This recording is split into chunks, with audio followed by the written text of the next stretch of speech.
షర్మిల గారి వాదన దాన్ని మోసుకొస్తున్నటువంటి ఈనాడు పేపర్లు చూస్తూ ఉంటే అసలు నవ్వాల్లో ఏడ్చాలను కూడా అర్థం కానటువంటి పరిస్థితులు ఉన్నాయి. ఇప్పటికీ కొన్ని వందల సార్లు దీని మీద క్లారిటీ ఇచ్చాం, డాక్యుమెంట్లు చూపించాం. షర్మిల గారికి ఈనాడు పేపర్కు ఎవరైతే ప్రచురించారో వాళ్ళిద్దరిని అడుగుతున్నాను నేను, అయ్యా డాక్యుమెంట్ మళ్ళీ ఒకసారి పంపించమంటారా మీకు? షర్మిల గారికి జగన్మోహన్ రెడ్డికి జరిగినటువంటి ఒడంబడిక, వాళ్ళు రాసుకునేటువంటి అగ్రిమెంట్ మీకు కావాలన్నా స్పష్టంగా దాంట్లో ఉంది.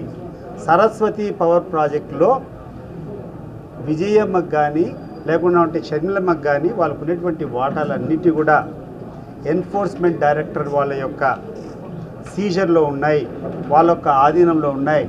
ఆ కేసులన్నీ పూర్తయిన తర్వాతనే వీళ్ళు బదలాయించుకోవచ్చు, అమ్ముకోవచ్చు. వీళ్ళకు తెలియకుండా, ఎన్ఫోర్స్మెంట్ డైరెక్టరేట్ తెలియకుండా అవి బదలాయింపు చేసేదానికి ప్రయత్నం జరిగాయి. కాబట్టి వాటి వల్ల బెయిల్ మీద ఉన్నటువంటి జగన్మోహన్ రెడ్డి గారికి ఇబ్బంది జరుగుతుంది. కాబట్టే ఆయన విజయమ్మ మీద ఆ యొక్క కంప్లైంట్ ఇవ్వడం జరిగింది తప్పితే తల్లి మీద కోపంలో లేకుంటే ఇంకోటి కాదు. ఇది ప్రతి ఒక్కరు కూడా అర్థం చేసుకోవాలా.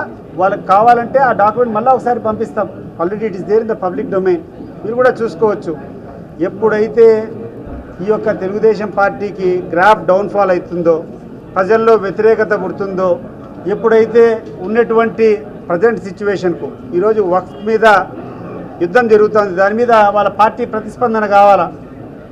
వక్ఫ్ మీద ఈ యొక్క జరుగుతున్నటువంటి పార్లమెంట్లో జరుగుతున్నటువంటి బిల్లు మీద తెలుగుదేశం పార్టీ వాళ్ళ వైఖరి స్పష్టం చేయాలా. దాని పక్కదావ పట్టించని ఒక అజెండా తీసుకొని వస్తారు. వాటి గతంలో మనం చూసాం కదా, ఒకరోజు లడ్డు అంటారు, ఒకరోజు బోట్లు అడ్డం పెట్టారు అంటారు, ఒకరోజు సీజ్ ద షిప్ అంటారు. వీళ్ళ ఇష్టం, ఒకరోజు బాబాయ్ అంటారు, ఏదో ఒక రకంగా. ఇది కూడా అదే రకం. కాబట్టి ఇటువంటివన్నీ మానుకోవాలి. చూస్తానికి విసుగైపోయినారు. దీనివల్ల తెలుగుదేశం పార్టీకి ఒక ప్రమాదం ఉంది. నాయనా పులి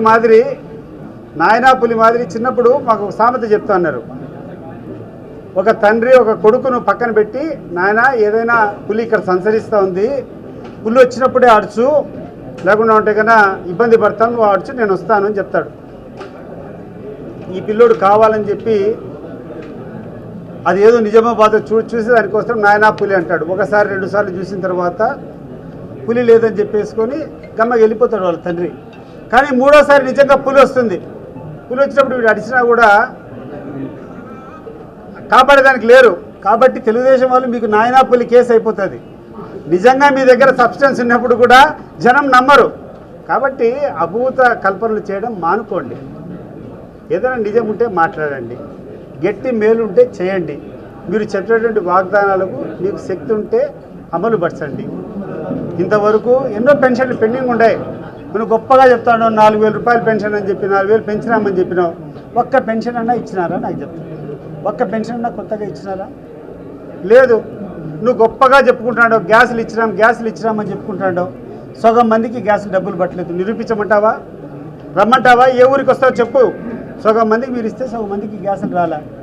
అదే జగన్మోహన్ రెడ్డి గారి హయాంలో బ్లాంకెట్ ఎవడే కానీ ఆరుతున్నటువంటి ప్రతి ఒక్కరికి, కులానికి, మతానికి, దేనికి అతీతంగా ఏ పార్టీ అయినా సాచురేషన్ మోడ్లో అన్ని పథకాలు వెళ్ళిపోయేటి. ఒక డాక్టర్లకు కావాల్సినటువంటి రావాలంటే వచ్చింది, ఆటో డ్రైవర్లకు కావాలంటే వచ్చింది, పెన్షన్లు కావాలంటే వచ్చినాయి. ఏ కార్యక్రమం అయినా ఈ పార్టీ ఆ పార్టీని చూడకున్నటువంటి కార్యక్రమాలు అప్పుడు జరిగాయి. ఇప్పుడు అది చేయకుండా ఈ రకంగా సమయాన్ని వేస్ట్ చేసుకుంటూ గొప్పగా నీతులు ఒకవైపు చెప్తూ, ఇదేదో చెప్తారు కదా, చెప్పేది శ్రీరంగ నీతులు, దూరేదేమో ఆ సామెత మీకే తెలుసు. చెప్పేదేమో శ్రీరంగ నీతులు, సాయంత్రం అయితే దూరేదేమో. ఇది తెలుగుదేశం పార్టీ కార్యక్రమం. గుర్తుపెట్టుకోవాలని చెప్పుకోవాలి.